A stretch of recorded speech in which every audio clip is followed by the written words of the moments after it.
So this is the famous George Church, who is undoubtedly an enormous contributor to this field, not only because of his very widely varied scientific contributions, but also, of course, because he is a celebrity in biology in general, having been an integral part of the Human Genome Project, and of course many things since. So I must say that I am delighted that he is allocating his time and efforts so heavily to our mission at the moment, and in particular I'm delighted that he's speaking here. So George, over to you. And we've lost him. There he is. Okay. Thank you very much. Thank you. I will share screen here.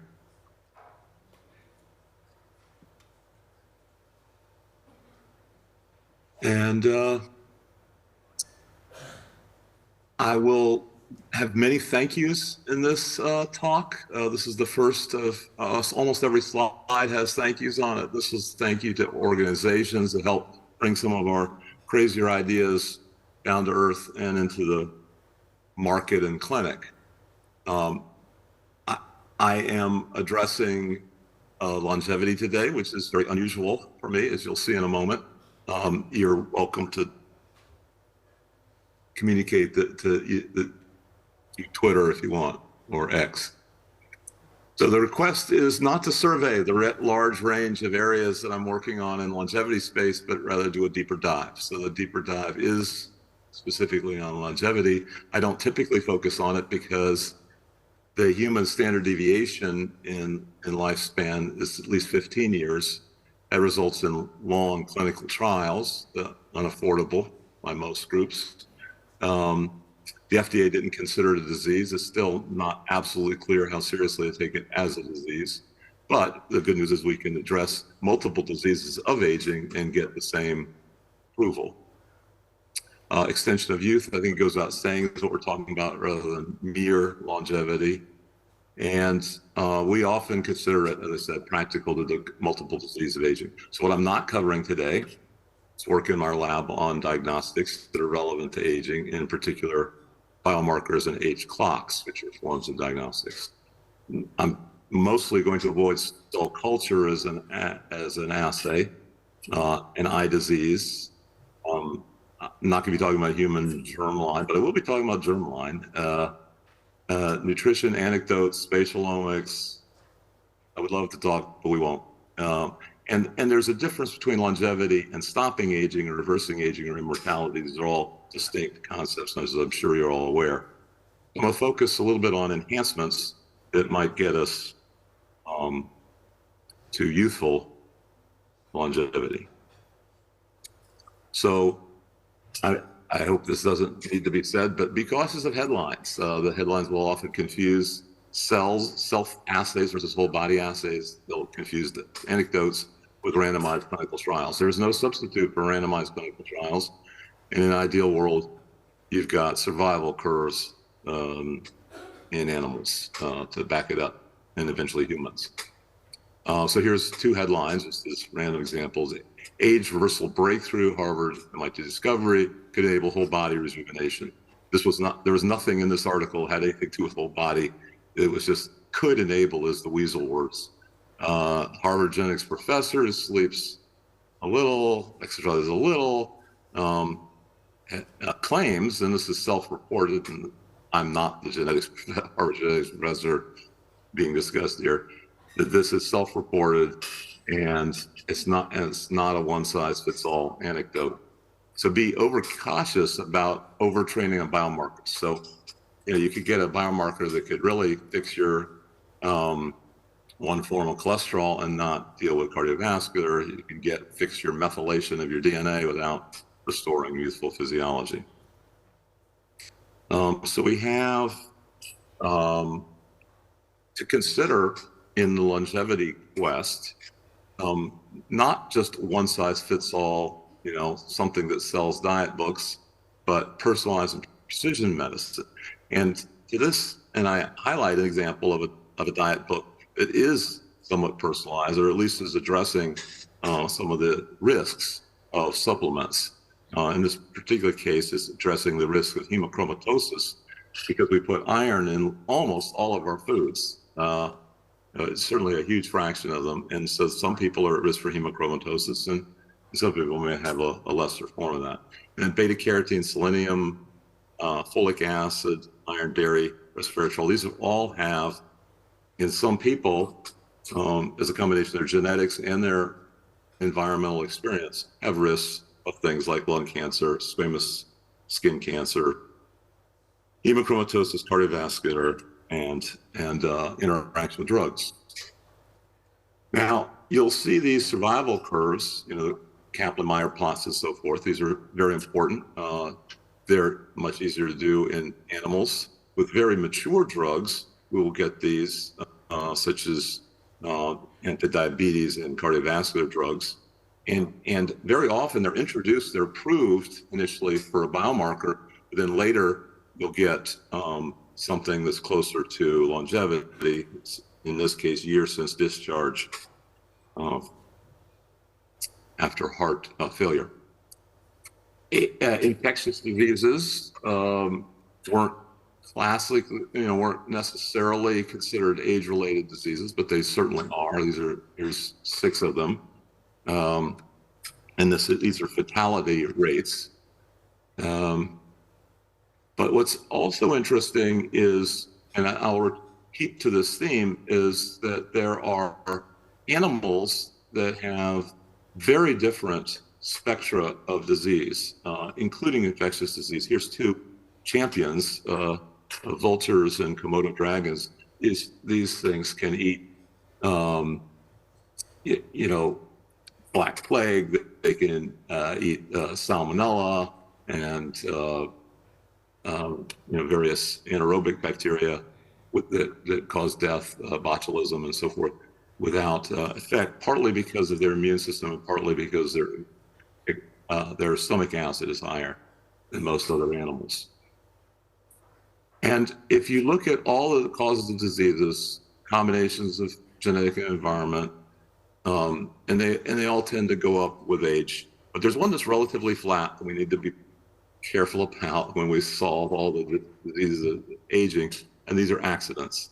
Like, for example, cars kill 1 million of us per year. I think people sometimes are unaware of just how many deaths. That's getting close. It's getting into the COVID-19 range of 7 million over 3 years. So keep that in mind. Also, there's cognitive effects of aging and in even age-related diseases that compound that in various ways. So you can have age-related infectious disease impacts, could have cognitive long-term issues like long Lyme disease, et cetera. And these cognitive effects can then can be a positive feedback loop that impacts negatively on other diseases. You can make poor choices that result in more accidents or more infectious disease and so forth. Now here we're returning to animals in general. This is thanks in part to ANAGE. This is an animal aging database that Pedro de Magalas established as a postdoc in my lab. These are 2 of our first papers together. And it still is, it's just been updated now to 4,600 species of animals. It has all kinds of interesting information with a heavy slant towards aging. And what we have is a variety of animals. I think as we get closer to human in the lower right, we get to more realistic models for human. It doesn't necessarily mean that we can't get into these infinite lifespans, although de-differentiating into a small embryonic-like state is probably not practical for a complex nervous system. Here we have organisms that are so low metabolism that you can actually do carbon-14 dating of them to get an estimate. But the bowhead whale and the rat have relatively similar metabolic rates to us and to each other. And you can see this is built into their DNA. So I would argue that a lot of this, they have fundamentally different genomes. And if we just merely administered the best small molecules we'll come up with in pharmaceuticals and nutritional studies and so forth, it's not going to make the giant thunder rat live as long as a bowhead whale.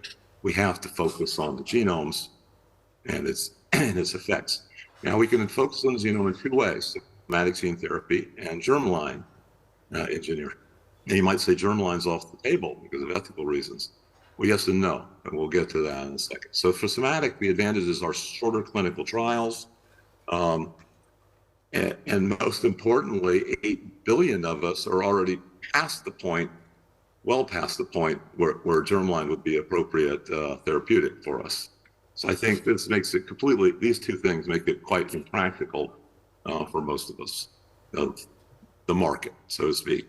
Germline does have advantages, though. You get delivery to all tissues, which we're addressing that challenge of getting to all tissues with various delivery methods that I'll come to in a second. But germline definitely solves it. It has a millionfold lower off-target. I hardly ever see this mentioned, but it's because you're clonally introducing a single cell rather than doing therapeutics on billions of cells at once. Now we can get germline into human without the usual ethical problems of germline by doing transplants and cell therapies. These are applicable to children and adults that are already born. So why gene and cell therapies rather than small molecules? I already alluded to this a little bit, but they are challenged in discriminating multi-gene families, proteins that are related to each other evolutionarily in the genome, and to splice isoforms, which are epigenetically diverse, but they have very similar active sites which small molecules bind to. Gene therapies are typically once and done, or at least that's one of the advantages, rather than a lifetime of daily dose where missing your dose could be catastrophic. And gene therapy is directly connected to mechanism. So when we make a discovery, it's often framed in terms of a particular pathway, a particular gene, a particular protein, and you can immediately, and we did this, we took 45 observations from literature, turned them into 45 gene therapies in a couple of months when Noah Davison was a postdoc in my lab. Okay, so we have these incredible exponential progress curves of, base pairs per dollar for both reading and writing genomes. But what about therapeutics? Okay, what have we done recently? These are, I should mention, going faster than Moore's law, and there's no law here. It's just observation that we live in exponential technologies. Here's two examples that impact delivery of the therapeutic, of the gene therapies, Helix Nano and 64X.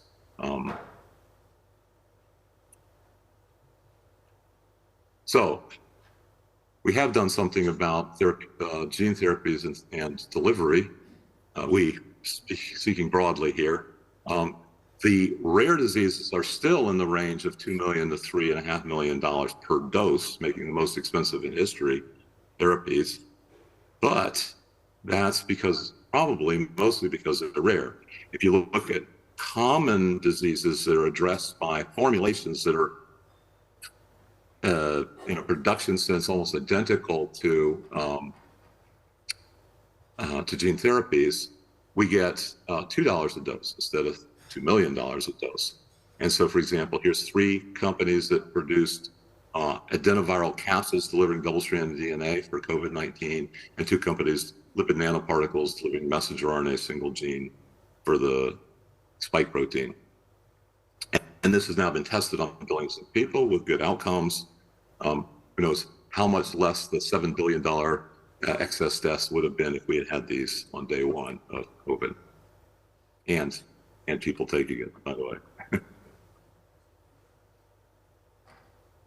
So part of that delivery is getting better. So I mentioned both viral and non-viral delivery. We can improve both delivery and the payload. Now we have exceptional machine learning tools for proteins, nucleic acids, and cells, and delivery vehicles.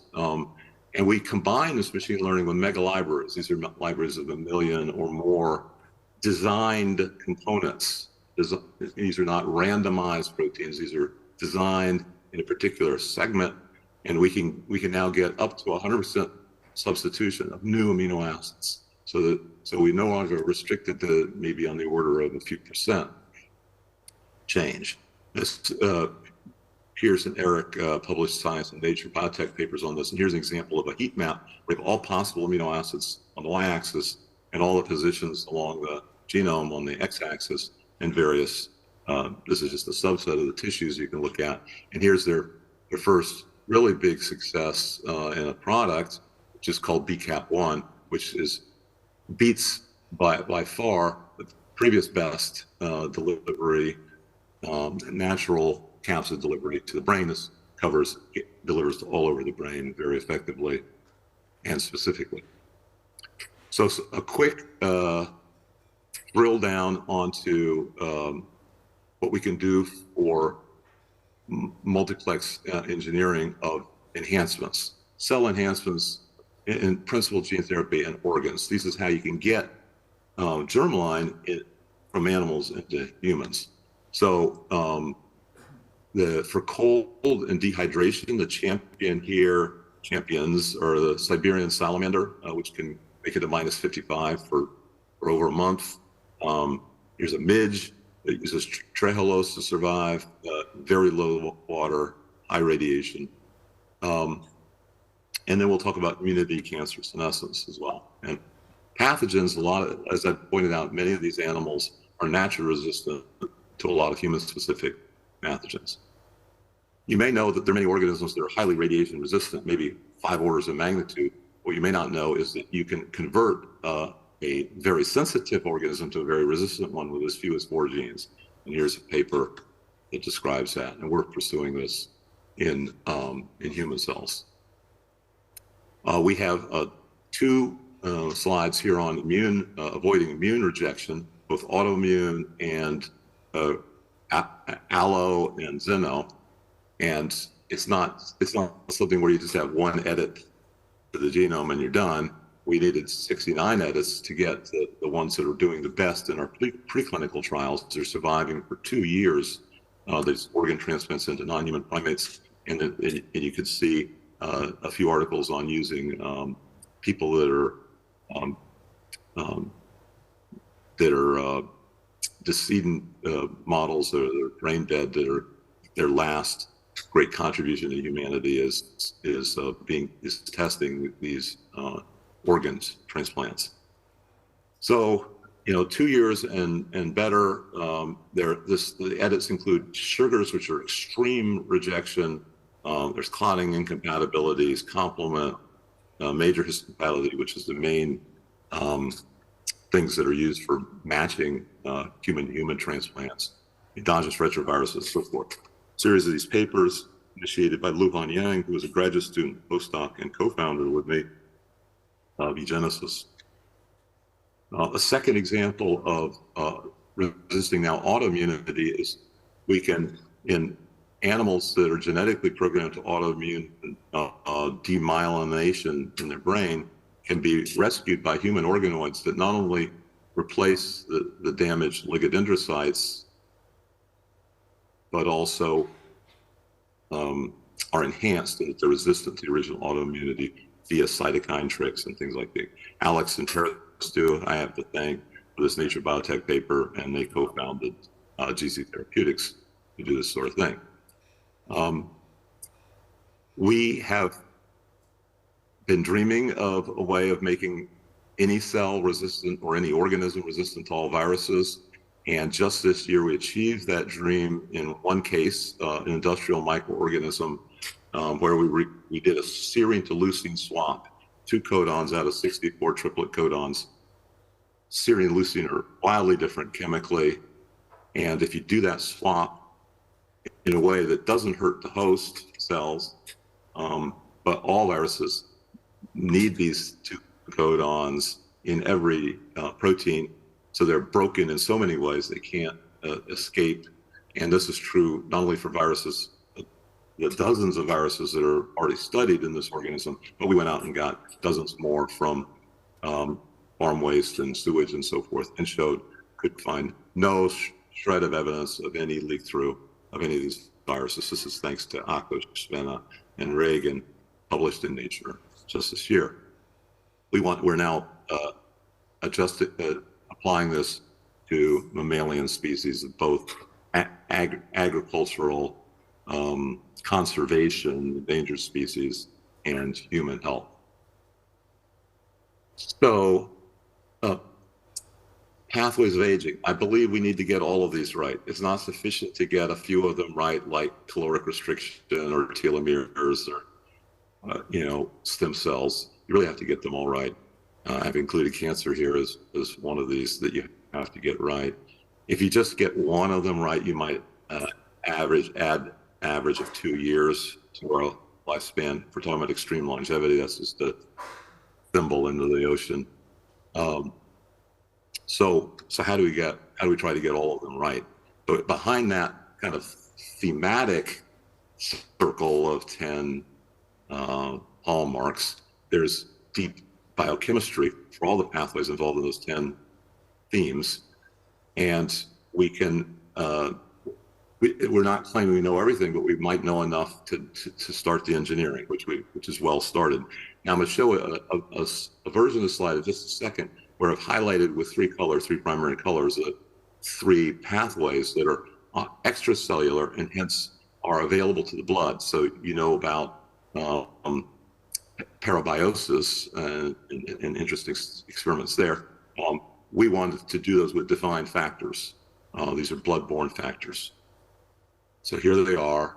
The fibroblast growth factor 21, alpha-klotho are naturally secreted, and the receptor for TGF-beta can be modified to be a soluble form. So we now have 3 soluble blood-borne moieties, so that your delivery by gene therapy can be modest in its efficiency, but then it gets amplified by the producing of proteins and secretion. So we tried these individually. This is part of the screen of 45 gene therapies I've talked about. These were the winners. Tried them all possible combinations, we being Noah Davidson and his team in this PNAS paper. And here's some of the primary data showing 3 different age-related disease tests. This one is for diet-induced obesity, where the best treatments at the bottom here lower the weight quickly over a period of days and then plateau at the correct weight rather than going too far to anorexia. Here's a diabetes model where we get insulin tolerance, and a kidney model where we get recovery, sort of youthful recovery of urethral obstruction. So we focused on initially 4 and eventually 7 and 8 different age-related diseases rather than biomarkers, because if we can get multiple or all of these with some combination therapy, so combination therapies I think are growing in interest both for infectious cancer and now aging. And so we have a total of 8 genes in these 4 studies that are published, 2 of them in combinations of 3 genes at once. Again, Noah Davidson was co-author on most of these papers and started Rejuvenate Bio, which is now completing clinical trials on dogs and starting clinical trials on humans very soon. So these are all viral vectors, AAV or CMV. And so to really qualify for longevity rather than mere aging reversal is faster. You can measure it sometimes in weeks, see the physiology and anatomy changing. But to get longevity, you have to do these survival curves. And here's showing a very significant improvement with the blue lines being shifted to the right relative to the control on the left, where we have doxycycline-induced Yamanaka factors, 3 of the 4 Yamanaka factors. Now, what's interesting, and we need to step out away from this a little bit, is that this trial was started very late in life, so late in life that more than half of the healthy, normally aging mice had died before the therapy was administered. But even at that late an age, we still see a significant improvement. So this is not something you need in your germline or even in childhood. This is the sort of thing we're looking for, which can help the bulk of humanity that's immediately facing age-related diseases.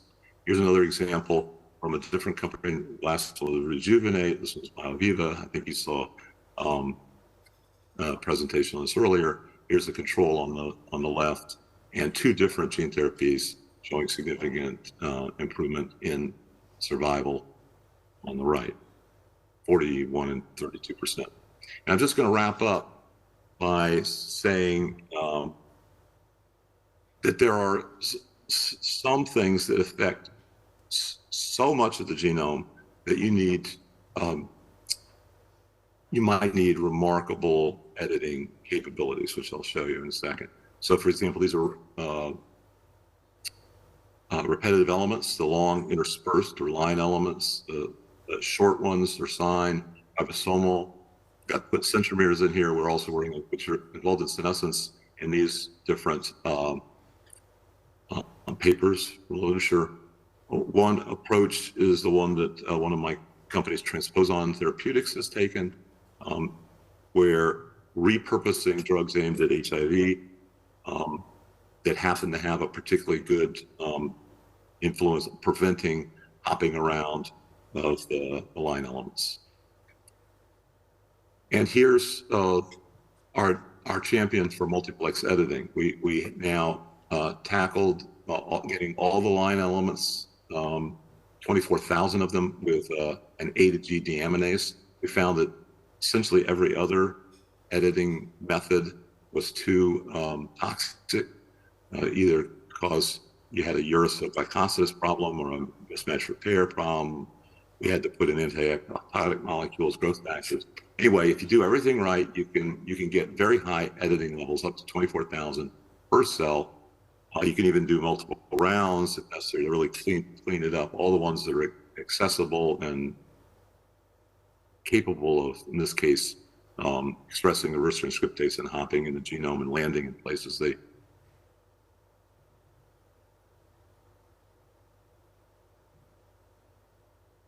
That sounds like the Zoom link has gone down. What's happened?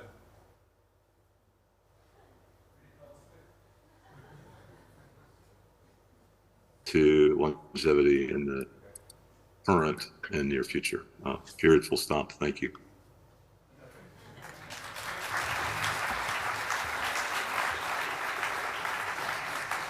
Fantastic. Thanks, George. That was exactly what I was asking for. Very exciting stuff that you're doing, of course. We do have 2 minutes or so left. I'll give more like 5, depending on how many questions there are. Who wants to ask the first question? Yes, Dr. Church, you were saying about the difficulties of germline engineering.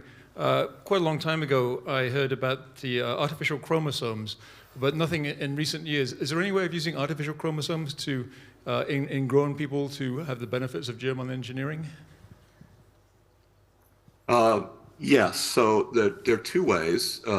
So if you can engineer, but in fact, I think we can not only engineer artificial chromosomes that are shorter and have a limited payload, but we can engineer whole natural chromosomes. We can basically engineer the whole genome. And we have a very active project in our lab that we think will bring down the cost of whole genome synthesis within the next few years. That can be done in the germline of animals so that they're heavily humanized. In fact, they become 100% human proteome and a bunch of other of the various enhancements I talked about. Those can be implanted in the human either as cells or potentially as nuclei. We're pursuing both. Thank you for the question. Cool. Any others?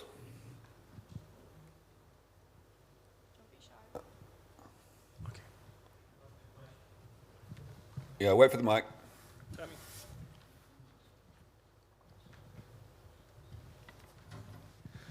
Thank you. Hi, George. It's Pedro. Thank you very much. Always great to hear a talk from you.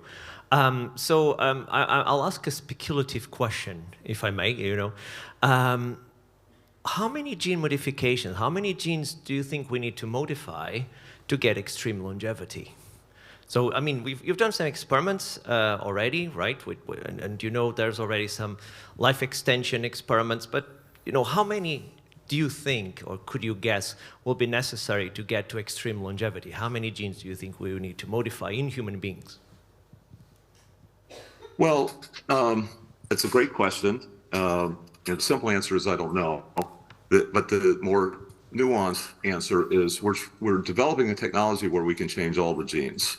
And that includes, the most difficult part of that is testing all those changes. Some of those changes will be individually low impact, but collectively what you want. We probably want to go beyond the bowhead whale in longevity, and that may mean that we have to take the best of all features of many different animals and incorporate them in a way that they're mutually compatible. I don't mean to understate the difficulty of this, but on the other hand, it's been my experience with all these exponential technologies, they're all arriving way ahead of schedule rather than behind schedule.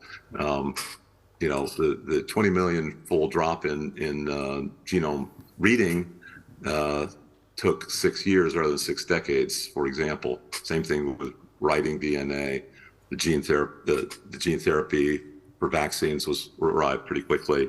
So I think that I don't know. I'm prepared. Let's plan for the worst and hope for the best. And so that means let's get to the point where 20,000 edits is not a big deal, as it is already the case for human line elements. Yeah, and George, just to let you know, we've had a number of talks at this meeting, including in the first session today, on the genetic basis for a variety of extremely long-lived animals, especially mammals. So I think I'm getting more optimistic too about the possibility that we might be able to get quite a lot of life extension in humans with gene editing. Any other questions? Yes, one right at the back.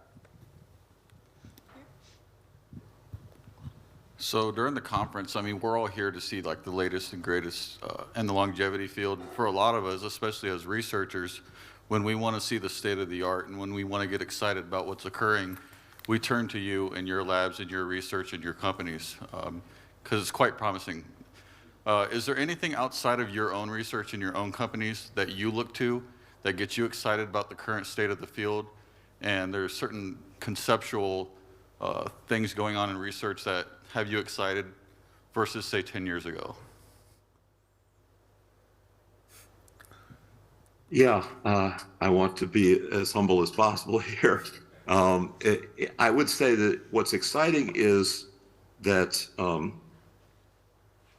that the funding agencies, and in particular philanthropies and investors, private funding, is really taking this much more seriously.